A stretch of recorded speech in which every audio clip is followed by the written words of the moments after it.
Isusulong ng mga magsasaka sa Bagcao, Cagayan ang paggamit ng sustainable na pamamahala ng peste matapos ang 3 araw na training on integrated pest management in rice production noong June 22 to 24, 2026 sa Barangay San Jose, Bagcao, Cagayan sa pamamagitan ng pagtutulungan ng Agricultural Training Institute, Regional Training Center at local government ng Bagcao. Tinalakay sa 3 araw na aktibidad ang mga concept at principles ng integrated pest management. Pamamahala sa pangunahing sakit ng palay, mga insektong peste, daga, golden apple snail at mga damo sa palayan. Kabilang din sa mga paksa ang ecological engineering, nutrient-pest interaction, ligtas na paggamit ng pestidyo at iba pang teknolohiyang naglalayong mapanatili ang balanseng ekolohiya habang pinapabuti ang produksyon ng palay. Nagkaroon din ng mga talakayan tungkol sa sabayang pagtatanim, paggamit ng ICT-based resources and tools at iba pang digital tools na tumutulong sa pagsubaybay at pamamahala ng peste. Ayon kay Romeo C. Reyes ng Hasanan Irrigators Agrarian Reform Cooperative, nagdulot sa kanya ng bagong kaalaman ang pagsasanay sa kabila ng una niyang pag-alinlangan na dumalo dahil sa kanyang abalang schedule.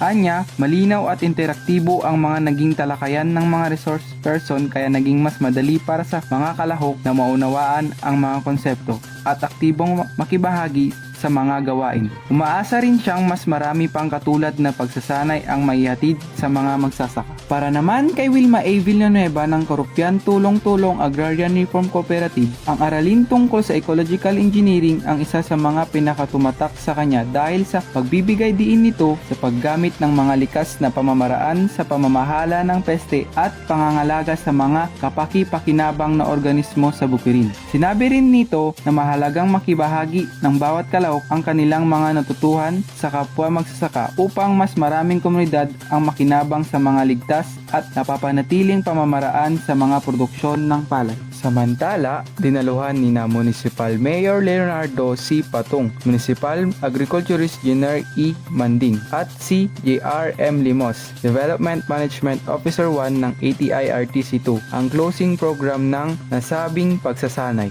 Sa kanyang mensahe, nagpapasalamat si Mayor Patong sa ATI-RTC2 sa pagtulong nitong suporta sa mga magsasaka ng Bagcao at hinikayat ang mga kalahok na isabuhay at ibahagi ang kanilang mga natutunan upang higit pang mapaunlad ang produksyon ng palay sa kanilang mga komunidad. Para sa Balitang ATI2, ako si Jorel P. Sarbalyon, Balitang Agri.